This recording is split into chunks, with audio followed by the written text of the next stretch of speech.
పిలిస్తే పలికే భగవంతుడు, పిలవకపోయినా మనకి వరాలిచ్చే దేవుడు, మనం అందరి నమ్మే ఒక అద్భుత శక్తి అని మాట్లాడదాం. ఇక నుంచి ఇలాగే మాట్లాడే ప్రయత్నం చేద్దాం. ఏమంటారు? మీరందరూ కూడా నాతో ఏకీభవిస్తే ఖచ్చితంగా వీడియోస్‌ని లైక్ చేస్తారని అనుకుంటున్నాను.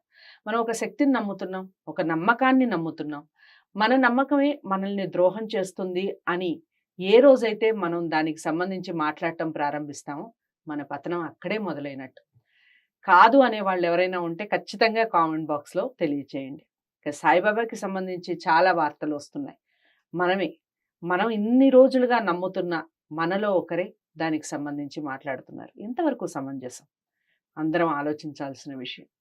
ఏది ఏమైనా నేను ప్రతి ఎపిసోడ్‌లో చెప్తూనే ఉన్నాను. మళ్ళీ చెప్తున్నాను. మనం నమ్మిన వ్యక్తి మనల్ని ఎందుకు మోసం చేస్తారు చెప్పండి? 100% మనం నమ్మాం కదా దేవుణ్ణి. మరి ఎందుకు ఇప్పుడు ఆ దేవుడు శత్రువుగా కనిపిస్తున్నాడు? మరి అలాంటి భగవంతుడికి సంబంధించిన ప్రసాదాలు ఇన్ని రోజులు ఎలాంటి వ్యాధుల్ని న్యాయం చేశాయి? దానికి సంబంధించిన ఆధారాలేమిటి? చాలా విషయాలు బాబాకి సంబంధించి పుస్తకాలు రాశారు. ఎన్నో పాటల్ని రచించటం జరిగింది. తన స్వీయ అనుభవాలున్నాయి. మనందరికీ సుపరిచితులు బిక్కీ కృష్ణ గారు. తనతో మాట్లాడే ప్రయత్నం చేద్దాం. నమస్కారం. బిక్కీ కృష్ణ గారు, మీరు మాట్లాడుతూ ఉంటే నిజంగా సాయిబాబా భక్తులు ఇంకా నిజంగానే పెరిగే అవకాశం ఉందేమో అనిపిస్తుంది. ఇక బాబా దగ్గరికి వెళ్ళిన ప్రతి ఒక్కళ్ళు ఒక కోరికతో వెళ్ళటం. వెంకటేశ్వర స్వామికి ఎంతైతే నమ్మి అక్కడికి వెళ్తే కోరిన కోరికలు తీరుస్తారు, కొంగు బంగారం వడ్డీ కాసులవాడు అంటారు. కానీ బాబాకి సంబంధించి ఎలాంటి ప్రతిఫలం ఆశించని భగవంతుడిగా చాలా మంది ఇన్నాళ్ళు మనం కొలవడం జరిగింది. ప్రసాదాలు, బాబా ప్రసాదం అనగానే విభూది గుర్తొస్తుంది. చాలా మంది నుదుటి మీద, ఇప్పుడు మీరు నుదుటి మీద పెట్టుకున్నారు. ఆ బాబా పారాయణం అయిపోయిన తర్వాత నోట్లో కూడా వేసుకొని అలా అయితేనే నేను నా జీవితం సక్రమంగా ఉంటుందని నమ్మేవాళ్ళు చాలా మంది ఉంటారు. మరి ఇలాంటి ప్రసాదాలు ఇంకా ఏమున్నాయి? దానికి ఏమైనా ఆధారాలు ఉన్నాయా చెప్పండి? బాబా తత్వంలో మెయిన్ ఆయన శివతత్వం అండి బాబాది. శివుడు శ్మశానంలో ఉంటాడు. ఊది అనేటువంటిది విభూతి పెట్టుకోవడం కానీ ఊది కానీ ఇదంతా ఏంటంటే ఒక వైరాగ్యానికి సంబంధించినటువంటి మనిషికి ఇది భృకుటి స్థానం. భృకుటి స్థానములో అంటే మనము ఈ దివ్య చక్షుతో ఈ ప్రపంచాన్ని ఆలోచిస్తే ఈ ప్రపంచం నశ్వరమైంది అని తెలుసు. అంటే మూడో కన్నా శివుడు తెలిసాడంటే ప్రళయం వస్తుంది అని ఒక సామెత ఉంది. ప్రళయం అంటే ఇక్కడ ఏం లేదు, సింబాలిక్గా చెప్పారు అదంటే. అంటే ఈ ప్రపంచం అనేటువంటిది నశ్వరమైనటువంటిది. చివరకు అందరూ కూడా బూడిదగా మారక తప్పదు. నీ పంచేంద్రియాలుతో ఉన్నటువంటి పంచేంద్రియాలు ఇవన్నీ దేహం, పాంచభౌతికమైన ఈ దేహము బూడిద కాక తప్పదు. వైరాగ్యమైనటువంటిది నిజమైన జ్ఞానం. భౌతిక ప్రపంచము, అందుకే శంకరాచార్యుడు ఇది ఈ ప్రపంచం మిథ్య అంటాడు. ప్రపంచం మిథ్య అంటే దాని అర్థం అదే, శూన్యము అని. బ్రతికేస్తున్నాం. అయితే ఇక్కడ మహాత్ములు, సిద్ధులు, యోగులు వారు ఏది ఇచ్చినా అది ఒక మిష అంటారు దాన్ని, ఒక కారణం. ఆ ఊది అలా మనము అలా పెట్టి బాబా శక్తిపాతం చేసేవాళ్ళు ఎవరైనా వచ్చి. అల్లా అచ్చాకరంగా అంటే శక్తిపాతం, ఆయన యొక్క దివ్య శక్తులతోన మన రోగాలు కానీ మన కోరికలు కానీ అన్ని నెరవేరుతాయి. బాబా చెప్పాడు, నేను మొదట వైద్యుని. వాదించే వాళ్ళు ఇదే మాట అంటారేమోనండి, అల్లా అచ్చా కరేగా అనే బదులు రామ్ అచ్చా కరేగా అనొచ్చు, ఇంకేదైనా వాడచ్చు కదా. అంటే అక్కడే కదా ఆయన ముస్లిం అని కనిపిస్తుంది. అది అన్నారు, దాని చర్చ జరుగుతూ ఉంది. అయితే ఒక మనిషి పుట్టుకతో అతను బ్రాహ్మణ కుటుంబంలో పుట్టారు అని చెప్పేసి కొద్దిమంది చెప్తారు. కానీ అతను గురువు వెంకుశ, తర్వాత రోషన్ వాలి అన్నారు. ఇక్కడ ఎవరు ఏ దేవుడైనా అతన్ని నేను ఫలానా కులంలో పుట్టాను, ఫలానా, అతను రాముడు కూడా అన్నాడు కదా. మరి రామ మంత్రం కామకు ఉపదేశించాడు కదా బాబా. తర్కడ్ భార్యకు రామనామాన్ని మంత్రంగా ఉపదేశించాడు. మరి అప్పుడు రాముడిని ఎందుకు ఉపదేశిస్తాడు? అంటే రాముడైనా అల్లా అయినా ఆయనకు అందరూ దేవులే. ఆయన దృష్టిలో అన్ని మతాల దేవుల్ని గౌరవించాడు. క్రిస్టియన్ మేరీ అనేటువంటి ఆమెకు క్రిస్టియన్ బాబా క్రీస్తుగా కనిపించాడు ఆమెకు. ఆమె బాంబేకి వెళ్ళి మళ్ళీ వచ్చింది. అంటే అందుకే నేను ఎన్నోసార్లు చెబుతుంటా, అనుభవం అయితే తప్ప సాహిత్యత్వం బోధపడదని. వీళ్ళు ఏంటంటే నేను ముందే చెప్పాను, 6వ 7వ శతాబ్దంలో సంబంధించినటువంటి సూఫీ తత్వానికి సంబంధించినటువంటి ఫకీరులు, ఫకీర్ అంటారు, ఫకీర్ అని కూడా అనరు, ఫకీర్ అంటారు. ఆ సూఫీ తత్వానికి సంబంధించిన ఫకీర్లు అంటే డైరెక్ట్గా దేవునితో కాంటాక్ట్ ఉంటాడు. అసలు ఈ మతాలు కులాలు లేనటువంటి ఒక కాలం ఉంది, మీరు ఇది గమనించాలి. అప్పుడు ఉన్నటువంటి వాళ్ళంతా ఇప్పుడు 2000-3000 మంది ఋషులు ఉన్నారు భారతదేశంలో అప్పట్లో. వాళ్ళు ఏ కులానికి సంబంధించిన వాళ్ళు కాదు, వాళ్ళు ఏ మతానికి సంబంధించినటువంటి వాళ్ళు కాదు. ఉపనిషత్ కాలంలోన ఈ మతం ఉన్నదా? లేదు కదా. వేదకాలంలో మతం లేదు కదా. మళ్ళీ ఇదంతా తర్క వితర్కాలు అంటాడు బాబా, అందుకే చర్చలు మాయా అన్నాడు. ఇది ఆలోచిస్తే ఏ ఉపనిషత్ కాలంలో ఏ మతం ఉందో చూపించమనండి. హిందూ మతం ఉన్నదా? అప్పుడు వేదకాలంలో ఉన్నదా? సనాతన ధర్మం అని ఒకటి అనుకుంటూ ఉన్నాం మనం. సరే, అంటే ఒక సిస్టమేటిక్ ఈ విధంగా ఉండాలని ఋషులు, దే ఆర్ సైంటిస్ట్స్, వాళ్ళు సృష్టి ఎలా ఉందంత దర్శనాలు దర్శించారు, విశ్వాన్ని దర్శించారు. దర్శించి ఒక్కొక్కరు ఒక్కొక్క విధంగా అన్ని రంగాల్లోనూ, ఇప్పుడు కణాదుడు కావచ్చు, అదేవిధంగా సుశ్రుతుడు కావచ్చు, అనేక పరికరాలతో శస్త్రచికిత్స చరకుడు కావచ్చు, వీళ్ళంతా కూడా ఋషులు. వరాహమిహీరుడు జ్యోతిష్ శాస్త్రాన్ని చెప్పారు, అష్టసాముద్ర, వీళ్ళందరూ ఏంటంటే దే ఆర్ సైంటిస్ట్స్ అన్నమాట. వాళ్ళ ఆ రోజుల్లో మతం లేదు, వాళ్ళకు ఒక్కటే దేవుడు. ఉపనిషత్తుల్లో కూడా అంతే కదా, కఠోపనిషత్తు కానీ ఏ ఉపనిషత్తు అనేది తీసుకోండి, భగవంతుని గురించి చెప్పారు, ఆత్మ గురించి పరమాత్మ గురించి చర్చ చేశారు తప్ప ఆ మతము ఈ మతం గురించి చర్చ చేయలేదు. ఈ ఆత్మ అనేటువంటిది అన్ని జీవరాశుల్లో ఉంది అనేటువంటి సనాతన ధర్మం అంటేనే అన్నిట్లోనూ, అన్ని జీవరాశుల్లోనూ, ప్రకృతిలో అన్నిట్లోనూ కూడా ఒక ఆత్మ పరమాత్మను దర్శించారు, దాని గురించి చర్చలు చేశారు. ఈ ఆత్మ ఎక్కడి నుండి వచ్చింది, ఎక్కడికి వెళుతుంది, పునర్జన్మలు ఉన్నాయి, ఇలాంటివి జరిగాయి.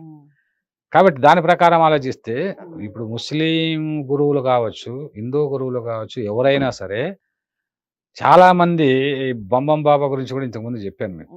బంబం బాబా ఆయన శివతత్వాన్ని ప్రచారం చేశారు. మరి ముస్లింలో పుట్టి ఆయన శివతత్వాన్ని అంటే వాళ్ళంతా ప్రకృతి శక్తులన్నీ కూడా వాళ్ళ చేతిలో ఉంటాయి.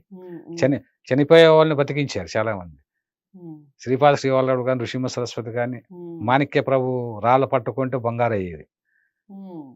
అదేవిధంగా సంత సేవాలాల్, ఈ ఎస్టీ గురువు వాళ్ళు, అనంతపురం జిల్లాలో పుట్టాడు. ఆయన దేని పట్టుకుంటే బంగారం అయిపోయేది. అసలు ఆ మట్టి పట్టుకుంటే అన్నం వచ్చేది, ఆకలి కొన్న వరకు కళ్ళు వస్తే అలా మట్టి తీసుకుని అన్నం వచ్చేది, అన్నం అయిపోయేది. ఇవన్నీ దివ్య శక్తులు వాళ్ళకు ఉంటాయండి, అంటే ప్రకృతి శక్తులు. అయితే భక్తులకు ఒక నమ్మకం కలిగించడానికి ఆయన ఊది ధారణ చేయండి అంటే ఊదినే ఇచ్చి, అంతెందుకు ఆ ఊది లేనప్పుడు ఒకసారి నానా చందర్కర్ అలా వెళ్తున్నాడు, పొరపాటు మీద ఆయన దగ్గర ఊది లేదు. ఎవరు అమ్మాయికి జ్వరం వచ్చింది ఇట్లా అని అంటే మట్టి తీసుకొని దాన్ని ఊదిగా భావించి ఆమె నుదుట పెడితే అక్కడ జ్వరం తగ్గిపోతుంది. అంటే ఒక అమ్మాయికి జ్వరం అంటే ఇట్లాంటి భావన, ఇప్పుడు నీ భావనలో ఉందా ఆ దైవము, వస్తువులో ఉందా, శిలలో ఉందా, నీ భావనలో ఉందా? మన భావనలో ఉంది. ఆ శిల ఒక ఆంజనేయ స్వామి విగ్రహం కావచ్చు, రాముని విగ్రహం కావచ్చు, ఏదైనా కూడా అట్లా మన భావన అక్కడ రామునిగా భావిస్తాం. అంటే ఇక్కడ భౌతికమైనటువంటి వస్తువుని మనము ఒక సజీవమైన దైవంగా భావిస్తాం. అట్లా బాబా తత్వంలో కూడా బాబాను ఇక్కడ ఉన్నాడు, అన్ని రూపాల్లో ఉన్నాడు, మీ రూపంలో ఉన్నారని నేను అనుకుంటే, మీరు కనిపించే చూపు తాకిన చోట చొక్కముగా నువ్వే అని చెప్పేసి శరత్ బాబుజీ గురువు గారు వర్ణించారు బాబాని. ఇక ఇన్సిడెంట్ నుంచి ఎలా బాబా ఊది పెట్టుకొని అలా బయలుదేరినటువంటి ఒక వ్యక్తి ఒక రైల్వే ట్రాక్ మీద వెళ్తుంటాడు, బాపట్ల హనుమంతరావు, ఆయన శివుడు. ఆయనకు అలా వెళ్తున్న ట్రైన్ వస్తుంది, అతను చెవుడు కదా, వినిపించడం లేదు. అలా వెళ్ళాడు, అలా ట్రైన్ రావాలి, అలా వచ్చినప్పుడు ఎవరో వచ్చి వెనక పక్కన చేయి పట్టి లాగేశారు, ఆయనకి కింద పడిపోయాడు. చూస్తే ఎవరు నన్ను లాగారని చూస్తే ఎవరు లేరు, బాబా. కాబట్టి అంటే అంత అసలు ఒళ్ళు గగుర్పొడి చేయటువంటి అనుభవాలు బాబా తన భక్తులకు ఇచ్చారండి. అందువల్ల బాబా ఊది ధారణ అనేది ఒక వైరాగ్యాన్ని తెలియజేయడానికి పరమశివుని తత్వము. నేను సాయి తత్వం లీలా రహస్య పుస్తకంలో చాలా దీర్ఘంగా రాశాను దీని గురించి. అంటే ఇక్కడ హిందూ తత్వం మరి బూడిది ఎక్కడి నుండి వచ్చింది? దుని నుంచి వచ్చింది కదా. మరి వేదాల్లో అగ్నితత్వమే కదా ఉండేది. మరి అగ్నితత్వాన్ని ఆరాధించేటువంటి గురువుని అసలు మరి మీరన్న ఈ బూడిద ఏదైతే ఉందో ఇది కూడా ప్రతి మతంలోనూ ఉంటుంది. మరి కావాలంటే మీరు ప్రతి మతాల్లో ఖచ్చితంగా బూడిదకి సంబంధించిన ఒక టాపిక్ ఉంటుంది. క్రిస్టియానిటీలో బూడిదకి సంబంధించి ఉంటుంది, ముస్లింల్లో ఉంటుంది, ఏదైనా హిందువుల్లో ఉంటుంది. ఎందుకు మనం రెచ్చగొట్టే మాటలు మాట్లాడుకోవడం? ఇది తప్పు కదా అది. ఒకటండి. ఇక్కడ ఏంటంటే రెచ్చగొట్టడం అంటే నేను ఇంతకు ముందు కూడా మీకు చెప్పాను. ఉమ్, దురదృష్టం కొద్ది మన భారతదేశంలో కులాలు ఉన్నాయి, అవును. మతాలు ఎక్కువ ఉన్నాయి, ఉమ్, కాబట్టి పార్టీలు ఎక్కువ ఉన్నాయి. ఉమ్. ఏదో ఒక కులానికో, ఏదో ఒక మతానికో, పార్టీ ఏదో ఒక పార్టీకో అంటగట్టడం చెందని వ్యక్తులే లేరు. లేరు. అవును, నీదే కులం అంటే మనం చెప్పాల్సిందే. చెప్పాల్సిందే. మన కులం ఖచ్చితంగా చెప్పక తప్పని ఉమ్. పరిస్థితిని కల్పించారు. ఆ వర్గాన్ని ఒక వర్గంగా భావించి అది భావించి పార్టీ ఓట్లుగా మార్చేయడం. క్యాస్ట్ ఈజ్ నథింగ్ ఖచ్చితంగా బట్ అది. కల్చర్ అంటాడు నిజమండి. ఒక ఒక scholar. Caste is nothing but culture. తప్పేం లేదు, వృత్తుల నుంచి వచ్చేది. ఒక్కొక్క వృత్తి వాళ్ళు చేసేటువంటి ఏ కులము ఎక్కువ కాదు, ఏ కులము తక్కువ తక్కువ కాదు కాదు. భారతదేశంలో. అది ఒక కల్చర్. మరి ఆ కులం వాళ్ళు ఆ కులంలో చేసుకోవాలనేటువంటిది ఒకప్పుడు ఏంటంటే ఆ వృత్తులు బాగా ఉంటాయని, ఆ వృత్తికి మనం ఏ వృత్తి అయితే చేస్తూ ఉంటామో ఆ భావాలు కూడా మన ఆలోచనలు కూడా మనకు ఉంటాయి. ఇప్పుడు పోలీస్ డిపార్ట్మెంట్ లో పనిచేసారనుకో, ఆ పోలీస్ డిపార్ట్మెంట్ ఒక మనస్తత్వం ఒకటి ఉంటుంది. ఉంటుంది. టీచర్లుగా పనిచేశారనుకో, వాళ్ళకి ఒకటి జర్నలిస్ట్ గా పనిచేసారనుకో, వీళ్ళకి ఒక మనస్తత్వం, పర్సనాలిటీ డెవలప్మెంట్ అనేది జరుగుతుంది. అందువల్ల ఆయా కులాల వాళ్ళు ఆయా కులాలు చేసుకున్నారు, ఆయా మతాల వాళ్ళు ఆయా మతాన్ని పాటిస్తూ ఉంటారు. అందులో తప్పు లేదు. కాకపోతే ఏంటంటే ఒక మతం నుంచి ఇంకొక మతం మారాల్సినటువంటి అవసరం లేదు. అది బాబా అన్నాడు. బడే బాబా ఒక వ్యక్తిని తీసుకొచ్చి హిందువుని ఇస్లాంలో చేర్చాను అంటే ఆయన అంటాడు, చంప కొడతాడు అనమాట బాబా వాడిని. అరే అబ్బాను మార్చుకుంటావట్రా అన్నాడు. బాబా ఎక్కడ మతాల మార్పిడిని ప్రోత్సహించలేదు కదా.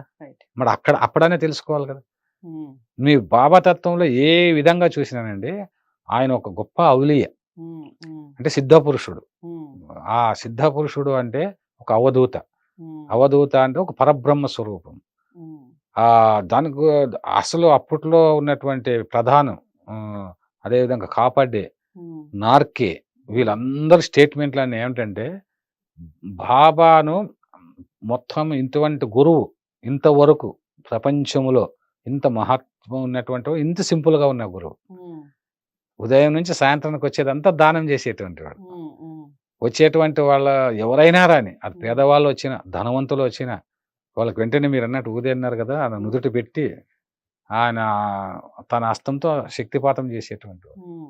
మొదట వైద్యం చేశానని చెప్పాడు ఆయన. ఆ వైద్యం నుంచి ఇలా పాడుపడిన మసీదులోకి రావడం, ఆ పాడుపడిన మసీదులో అనేకమైనటువంటి లీలలు చూపించాడు. అది ఏంటంటే ఈ కొద్దిమంది శ్రీపాద శ్రీవల్లభగా, ఋషిమ సరస్వతిగా, ఆయన దత్తాత్రేయునిగా, మారుతిగా, శ్రీరామునిగా అనేక రూపాల్లో కనిపించినటువంటి దృష్టాంతాలు స్వయంగా రాశారు, స్వయంగా చెప్పారు. మనం ఈ సాయికి సంబంధించిన పాటల్లో కూడా చాలా వరకు ఆయన ఏ రూపాల్లో కనిపించాడనే పాటలు కూడా చూసాం మనం. ఇంకా మాట్లాడదామండి సాయి తత్వానికి సంబంధించి. ప్రతి ఎపిసోడ్ లో మామూలుగా మాట్లాడుకుంటూనే ఉన్నాం. విద్వేషాలని రెచ్చగొట్టే మాటలు కానివ్వండి, ఏ మతం ప్రోత్సహించటం, ఏ మతానికి సంబంధించి మాట్లాడుకోవటం, ఆ మత సభ్యులు ఆ మతానికి సంబంధించి మాత్రమే మాట్లాడితే అది హాయిగా ఉంటుంది. మన లౌకికవాదాన్ని నిజంగా మనం గౌరవించిన వాళ్ళం అవుతాం.